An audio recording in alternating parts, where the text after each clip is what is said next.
భగవంతుడు అవతరిస్తారంటే ప్రత్యేకంగా అనేక కారణం ఉంటాయి, ఒకదాని గురించి రారు. మరి ఆ కారణాలని సమాజం అందరికీ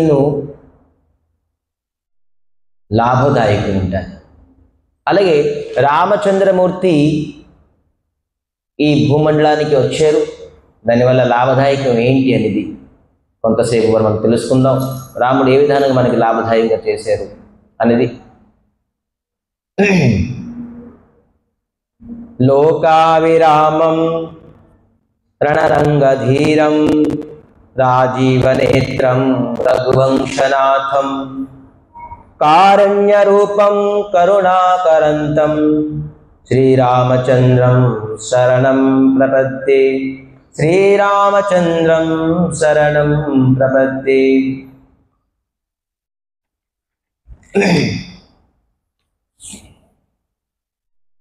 రామచంద్రమూర్తి ఈ ధరాధామకి అంటే ఇక్కడికి రావడానికి అనేక కారణాలు ఉన్నాయి. ఒకటి కారణం తెలుసుకుంటే జయ విజయులు శాపించబడ్డారు. ఆ శాపాన్ని వీరికి విముక్తి చేయడానికి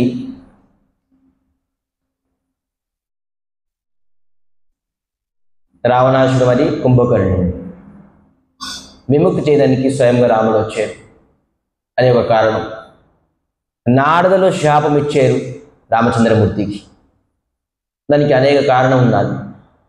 ఆ కథ మనం తెలుసుకుందాం కూడా, ఇప్పుడు కాదు, మనం శ్రీరామనవమికి తెలుసుకుందాం. నారదులు శాపం ఇచ్చారు భగవంతుడికి, అందువల్లే రాముడుగా వచ్చేది. మరి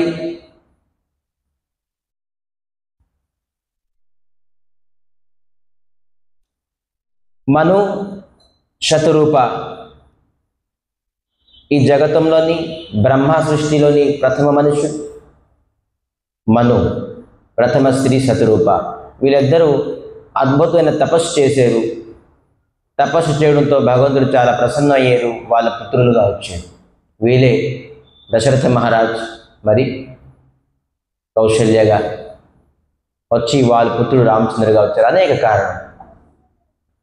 రామ జన్మకే హేతు అనేక పరమ విచిత్ర ఏకతే ఏక. రామచంద్రుడు జన్మం గురించి అనేక కారణాలు ఉన్నాయి. ఒక కారణం నుంచి ఇంకొక కారణం గొప్పది. ఒకే కారణం కాదు, అనేక కారణాలు ఉన్నాయి. అనేక కారణాలు ఒకటికి మించింది ఒకటి గొప్పవైన కారణాలు.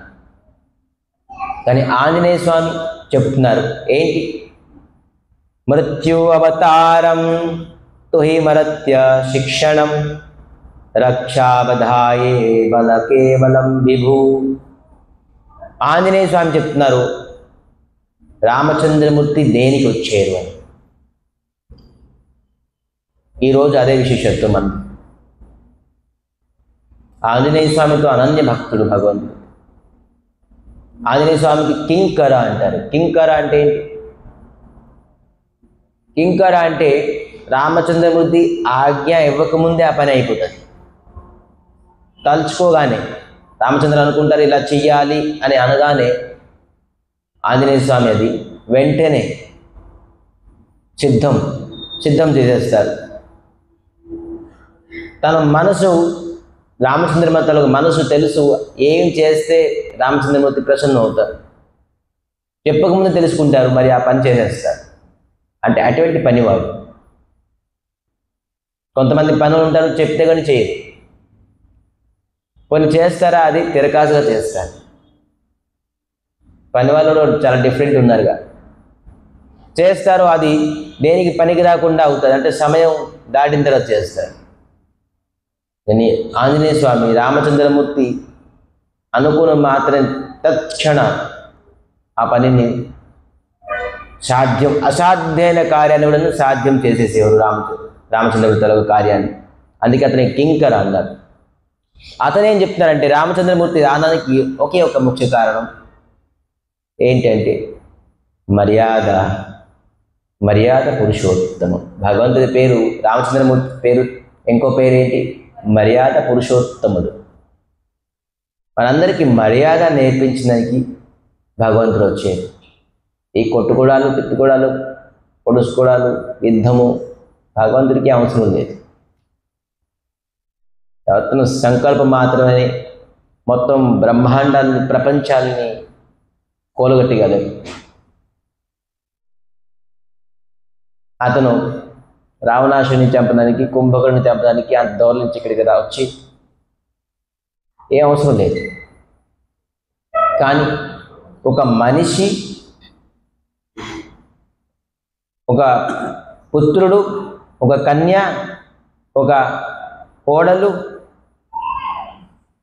ఏ విధానంగా మర్యాదతో ఉండాలి, జీవించాలి జగతాన్ని, అది నేర్పించడానికి వచ్చాడు. అద్భుతమైన మర్యాద రామచంద్రమూర్తి. రామచంద్రమూర్తిలో లీలాల్ని, కథాని ఎవరైతే వినలేదో వాళ్ళకి అప్పుడు మర్యాద అనేది రాదు. అటువంటి మర్యాద పురుషోత్తముడు భగవంతుడు శ్రీకృష్ణ పరమాత్మ, శ్రీ రామచంద్రమూర్తి. మర్యాద అని ఎప్పుడు దాటలేదు. ఈరోజు మనం ఇంటిలో కానీ, ఆఫీసులో కానీ, వ్యాపారంలో కానీ అశాంతిని పొందుతున్నాం అంటే ముఖ్యమైన కారణం ఏంటి తెలిసింది? మనం మన మర్యాదని తెలుసుకోలేకపోతున్నాం, మర్యాదని పాటించుకోలేకపోతున్నాం. పూర్వం ఉమ్మడి కుటుంబం అనేది ఉండేది.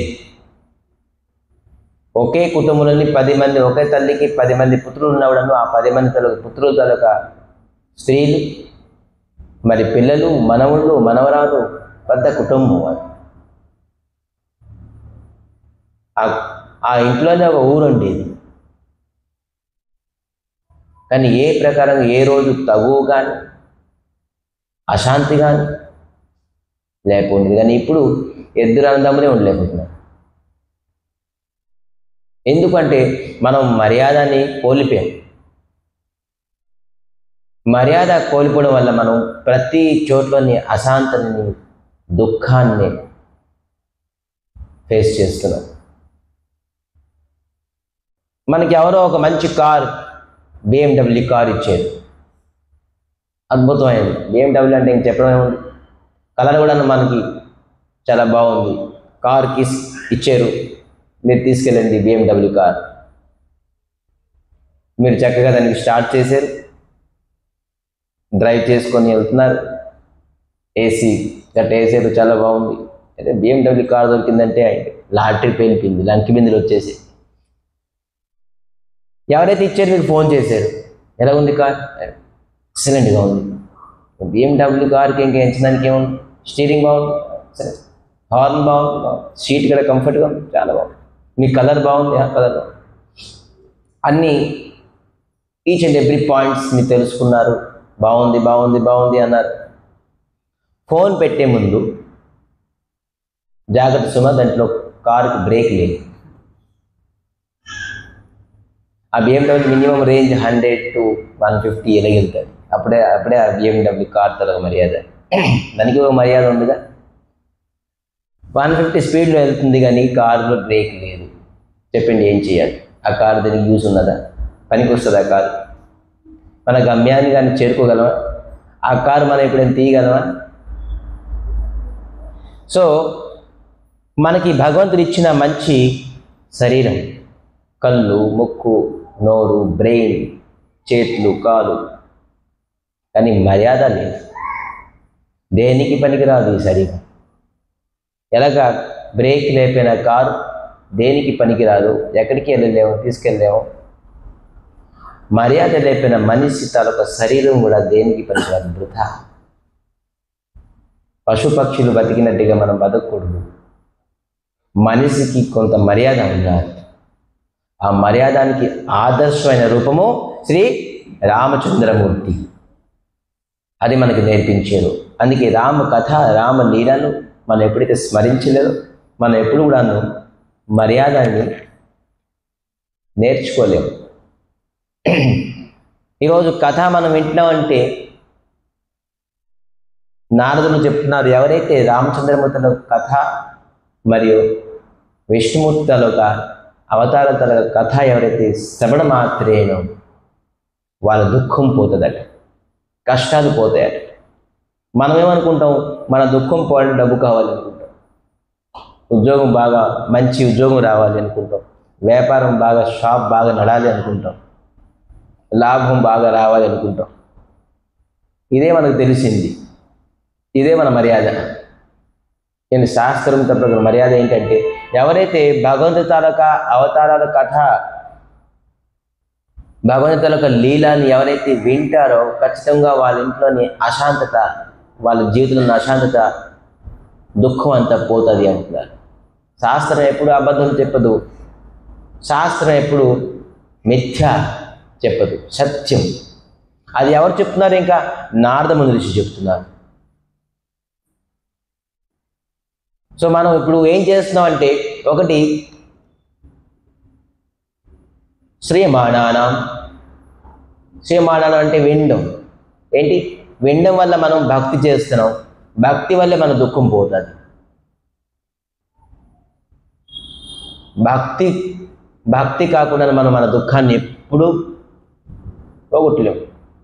ఏ సమయంలోని మీరు చిన్నపిల్లలుగా ఉన్నారు, వాళ్ళు ఒక ప్రకారంగా దుఃఖం ఉంటుంది. కొద్దిగా పెద్ద అయిన తర్వాత యవ్వనం ఉన్నది, వాళ్ళు ఒక ప్రకారంగా దుఃఖం ఉంటుంది. ఇంకొద్దిగా పెద్ద అయిన తర్వాత వాళ్ళకి బాధ్యతలు ఉంటాయి, భార్య పిల్లలు, వాళ్ళకి ఒక రకమైన దుఃఖం ఉంటుంది. ఇంకొద్దిగా పెద్ద అయిన తర్వాత ముసలైన వారికి వాళ్ళకి ఒక దుఃఖం ఉంటుంది. ఎవరికి చెప్పండి ఎవరు సుఖం ఉన్నారు? చిన్నప్పటి నుంచి ప్రయత్నిస్తున్నా కానీ నేను సుఖంగా ఉండాలి, శాంతిగా ఉండాలి, ప్రశాంతంగా ఉండాలి, ఎక్కడ శాంతి లేదు. వాళ్ళు అనుకున్నారు, నాకు ఇది కలిగితే నేను సుఖం పొందుతాను. ఏది కలిగిన ప్రపంచంలో చెప్తాగా అర్జునుడు, నాకు త్రిలోక్యమైన రాజ్యం ఇచ్చినవాడను నేను సుఖం ఉండలేను. సుఖం కావాలంటే మనకి భక్తి కావాలి, భగవంతు శరణం కోరుకోవాలి. భగవంతుడు శరణం కోరుకున్న వ్యక్తిలే వాళ్ళు శాంతిని పొందుతారు, సుఖాన్ని పొందుతారు. వశిష్ఠ ఋషి ఎప్పుడైతే రామచంద్రుడు పుట్టారో అతని పేరు రామ్ అని పెట్టారు. మరి కౌశల్య ఎప్పుడు కూడా రామ్ అని పిలిచేవారు కాదు. ఎవరు పిలిచేవారు సార్? రాఘవ్ అని పిలిచేవారు. మరి రఘుకులలో ఇతను రఘుకుల నందన్ కాబట్టి ఇతను రఘుపతి అని కొంతమంది పిలిచేవారు. మరి అయోధ్య తలగా రాజు అయ్యారు కాబట్టి రాజా రామ్ అని పిలిచారు. అహల్యాని ఉద్ధరించారు కాబట్టి అహల్య ఒక పతిత నారి. పతిత అంటే ఏంటి తెలుసా? పాపాత్మ. పతిత పావనం, పతితులకి పాపాత్మలకి పావనం చేసే రామచంద్రమూర్తి, పాపాత్మలకి పవిత్రం చేసేది రామనామము స్వయం రామచంద్రమూర్తి. మన అందరూ ఇక్కడ కూర్చున్నాం, అందరూ పాపాత్మలు, ఏదో ఒక పాపం ఈ జన్మంలోని కానీ అనేక జన్మ పాపం చేస్తున్నాం. కానీ ఎవరైతే రామ్ అని నామాన్ని స్మరిస్తారో, శ్రవణం చేస్తారో అతని మనం పావనం అయిపోతామట. పావనం అంటే పవిత్రం అయిపోతాం. గంగాకి వెళ్తే స్నానం చేస్తే పవిత్రం అవుతాం. ఎంతవరకు అవుతుందో మనకు తెలియదు, కానీ స్నానం చేసే విధి విధానం తెలిస్తే ఆ విధానంగా స్నానం చేస్తే పవిత్రం అవుతాం. కానీ రామ్ నామముతో రామ కథతో మనం అంతా పవిత్రం అయిపోతాం. అహల్యాని ఒక రాయిగా శిడ అయిపోయింది కాబట్టి రామచంద్రమూర్తి తన పాదస్పర్శతో అహల్యాన్ని పావనం చేశారు. అందుకే రామచంద్రమూర్తి ఒకటి పతిత పావన. సో విధానంగాను అనేక పేర్లతోని రఘుపతి రాఘవ రాజారాం పతిత పావన సీతారాం. రఘుపతి రాఘవ రాజారాం పతిత పావన సీతారాం. సీతారాం सीताराम जय सीताराम